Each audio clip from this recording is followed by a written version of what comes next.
Breaking news! The massive attack by the Russian Federation tonight has left not just a city in Ukraine without power, but the very capital of the country. Yes, we're talking about the fact that Kyiv has indeed been in the dark for quite some time. This, of course, is the direct consequence of the actions of the West, on one hand, and on the other. An absolutely tragic fact in terms of the impact it will end up having, and is already having, of course, on the civilian population. The images leave no one indifferent. We will see them shortly, but above all, we are going to analyze why Russia continues to carry out these kinds of attacks against Ukraine's critical infrastructure and who will end up being the most affected by them. Stay until the end, because the conclusion will really surprise you. I'm Liu Sivaya, a war correspondent in Donbass, as well as a geopolitical analyst. Subscribe to this channel to stay up to date with the latest geopolitical news, and of course, to analyze its impact together. As usual, let's start right from the most important thing. Tonight, the Russian Federation has carried out another massive attack, which we have already become used to. Let's see. One night, yes, another as well. But this particular attack has a fundamental peculiarity, and that is that the capital of Ukraine has been left in the dark. And this is in response to the recent threats from Volodymyr Zelensky that the capital of the Russian Federation would soon be left in the dark. The facts are very clear. Kyiv in the dark. I've actually reported this on my Telegram channel.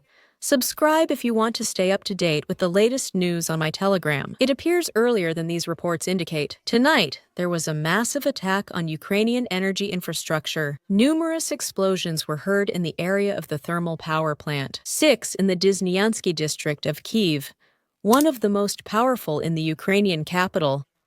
The geraniums hit the target. Because of this, power and water outages began in several districts of Kyiv, according to eyewitnesses. Now, there is no electricity on the entire left bank of the capital, as well as in several districts on the right bank. The mayor of the city, Klitschko, confirmed that the situation is very difficult.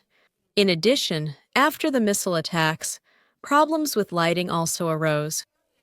And water in Dnipropetrovsk, Kryvyi Rih, Zaporizhzhia, and Sumy regions. These are the background details, and perhaps the picture, in addition to the actual images of the attacks and the situation of an entire capital of one of the most important countries in Europe, without a doubt, and one of the largest, which is completely in the dark. The image that best and, I would say, most tragically describes it is, without a doubt, this one of a person cooking right in the street. This is happening, I repeat, in the capital of Ukraine, which is not just any city and represents the tragedy of an entire people.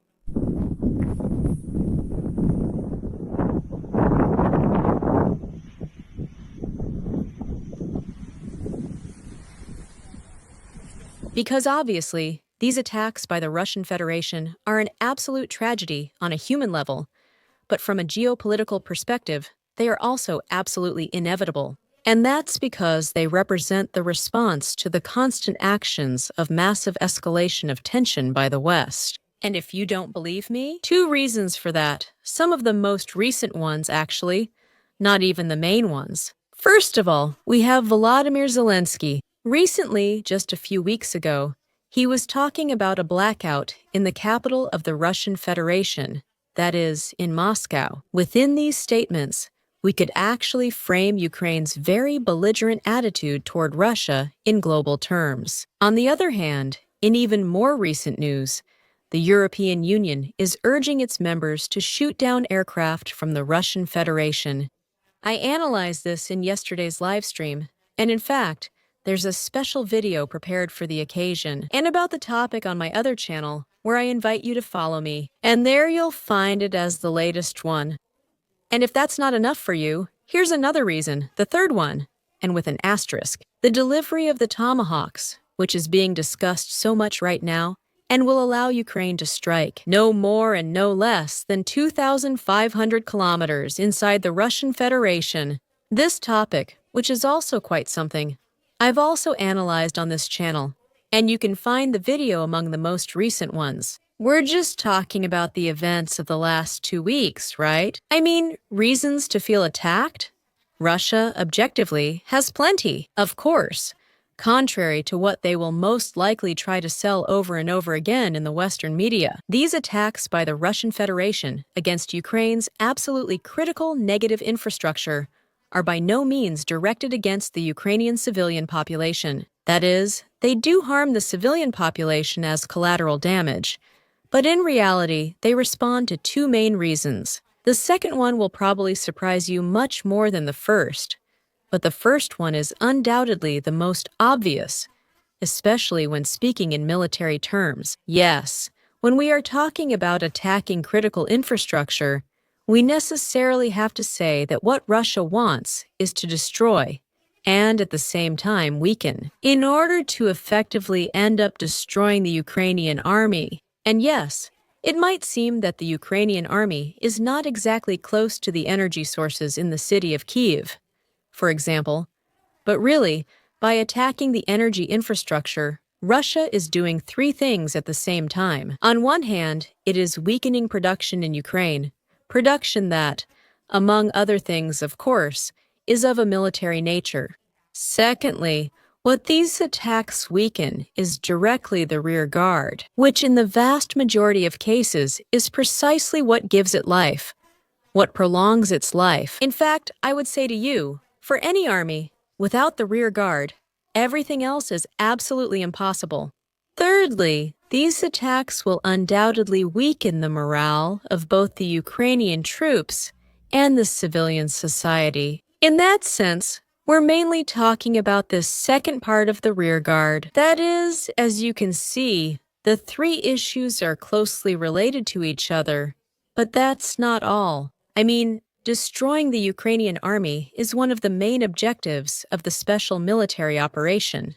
Or rather, in terms of the Russian Federation, to demilitarize Ukraine. Because right now, as things stand with the Kyiv regime, Russia considers that militarized country a direct threat to its own existence.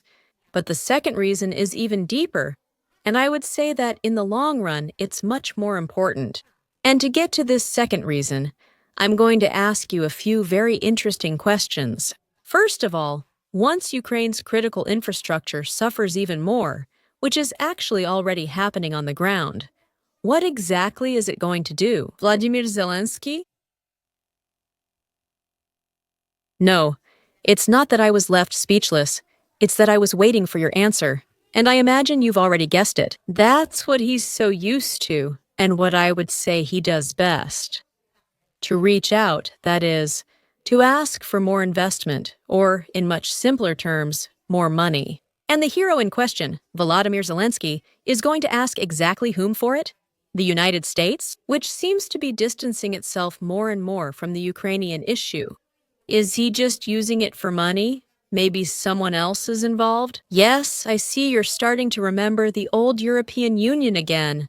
Wow, and that's exactly how we come to connect the energy attacks happening in Ukraine with the weakening of the entire European Union.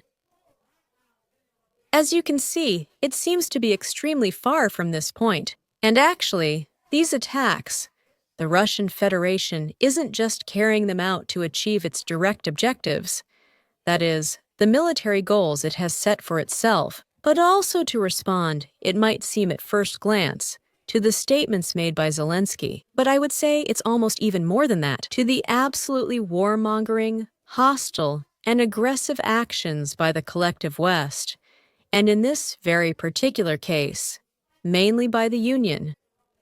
What they want, and they have actually admitted it countless times, is to wear down the Russian Federation so that its economy eventually collapses. And that way, it won't be able to continue bearing the weight of this war effort that indeed it currently has to carry constantly.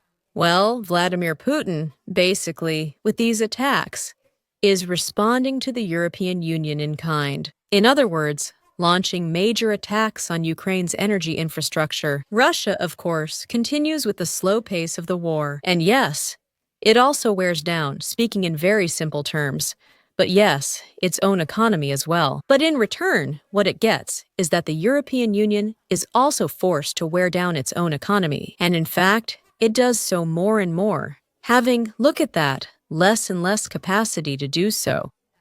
Don't believe me? Let's see if these two facts convince you. First of all, the Chancellor of Germany, Mr. Merz, has recently announced that Germans will have to pay more for social services in the very near future. And therefore, in the short term, they are going to experience a loss, I understand, quite significant. But he has described it, in abstract terms, as a loss of purchasing power. Yes, you heard that right. According to the words of the Chancellor himself, I repeat, of Germany, the real income of their population will soon decrease in a real way. In fact, a pension reform is already being prepared because it's clear that the system is simply not sustainable. And pay attention to the numbers. Germany's pension deficit in 2026 will be about 4 billion euros. Meanwhile, what Germany has generously donated to the Ukrainian cause since 2022 amounts to about 44 billion euros. Wow, they could have covered their country's annual pension deficit for 11 consecutive years, but for some reason, they chose to give that money to Volodymyr Zelensky. But wait, because the second fact is even more exciting than the first one, I'll mention my Telegram channel again. If you haven't yet, if you follow me there, it's really worth it for you. In recent days, according to Western media reports, the Russian army has destroyed 60% of Ukraine's gas production, with attacks in the Kharkov and Poltava regions.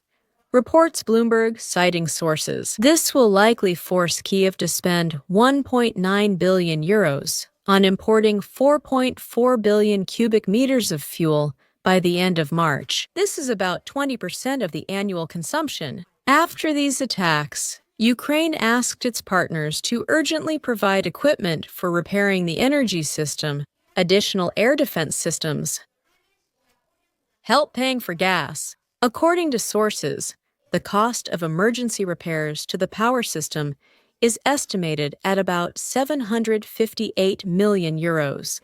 And the million-dollar question is, who do you think is going to end up paying for this party? Because the Kyiv regime, I can assure you, who won't do it. I'm Liu Sivaya. This is free, combative journalism with a human face. Subscribe to my channel to stay up to date with the latest geopolitical news. Thank you very much for your support, and I'll see you in the next journalism report.